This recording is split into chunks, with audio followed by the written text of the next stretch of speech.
good मेरो छोरी good है गुड गुड छोरी चाहिँ छोरी नै हुँदो रहेछ हेर्नु है हामीले सफा गरेको देखेर होला नि उसले पनि सफा गर्दैछौँ प्यानमा राखेर गुड छोरी आमा मेरो छोरी काम गर्ने भएको अलिक पछि आमालाई पनि काम सघाउने हुन्छ भन्ने आशा छ सफा गर लु खै कुचो नानी कुचो खै उठेर पो गर्नुपर्छ त्यस्तो बसेर चाहिँ कसले सफा गर्छ हौ छोरी ए भित्रको मैला निकालेको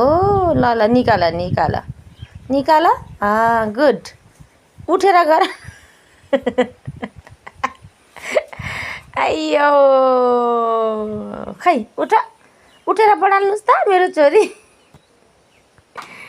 तिमी संसारमा दुःखै गर्नु जन्मेको हो नि त छोरी हामी दुःखै गर्नु जन्मेको दुःखै गर्नुपर्छ ल